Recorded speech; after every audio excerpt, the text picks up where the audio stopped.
All right, what's going on here, YouTube? It's Matt. We're back again.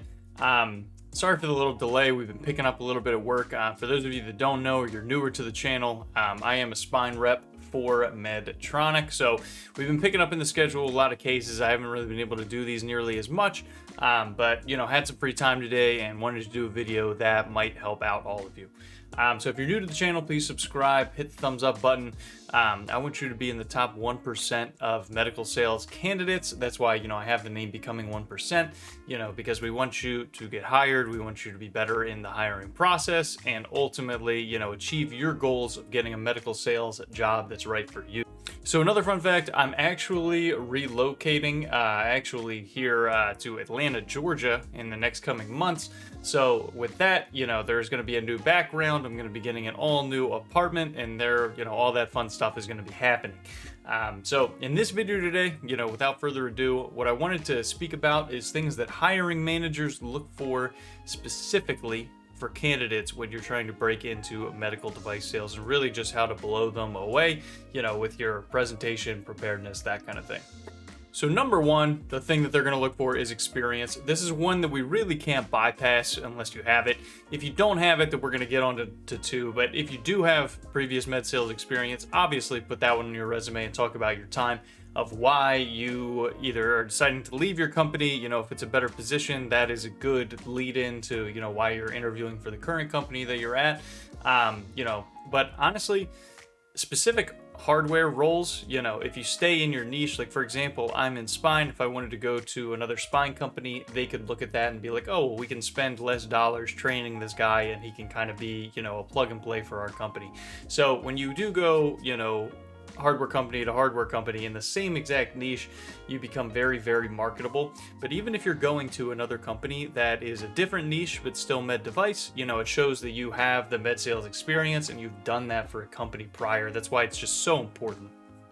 But what I would recommend if you don't have any sales experience is to really relay something to the experience that you do have. So, everything is pretty much sales. You're selling yourself every day with what you do and who you interact with. So, with that being said, if you work retail or if you work at, a sporting store or something like that, and you're selling clothing, selling other kind of items like that, trying to get people to buy, that is an example you can use as sales experience.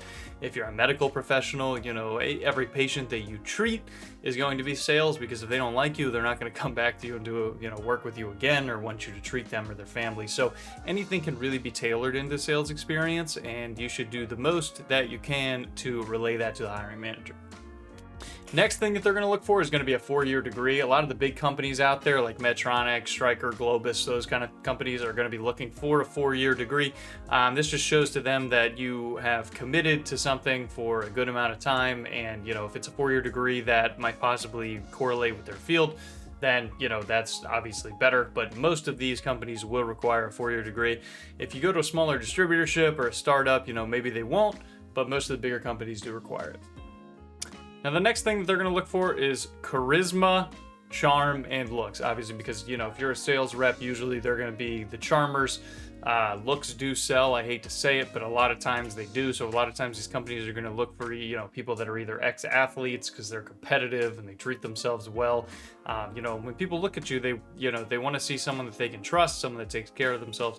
So this is what, a lot of these people are going to be looking for. That's why you see a lot of med sales reps are like ex-D1 athletes, ex-professional athletes, especially at larger companies. They tend to hire those kind of folks. Not to say you can't get in, anybody can get in, but I'm just saying they will look at that. So just make sure that you are presentable, someone that if you were hiring, you would want to hire and would trust with your business. So just make sure that, you're doing the most that you can in that regard to stand out to them. And then lastly, I wanted to go over some common careers that typically get hired for these. Nurses get hired a lot. Athletic trainers get hired a lot. I was actually an ex-athletic trainer, and that's actually how I got into this. Personal trainers get hired all the time, and athletes get hired all the time, whether they were at the professional level, collegiate level. Medical sales people love hiring ex-athletes for the reasons that I discussed prior. Nurses obviously have healthcare experience and speaking to doctors. Same thing with athletic trainers. You have to talk to doctors all the time. So, the bigger things or the most things that you can do, the more things that you can do in order to, get more FaceTime with doctors, have experience interacting with them. That's going to be big to these companies that are going to be looking to hire you. So if you made it this far in the video, thank you. I'm going to be doing more of these recently, especially once I actually get to Georgia and get my whole setup together. I'm going to be getting a whole setup and start to do these a little bit more often, and maybe even trying to create this into some kind of like online coaching platform that I would do for some people that are trying to break in. So thank you very much, and I'll see you next time.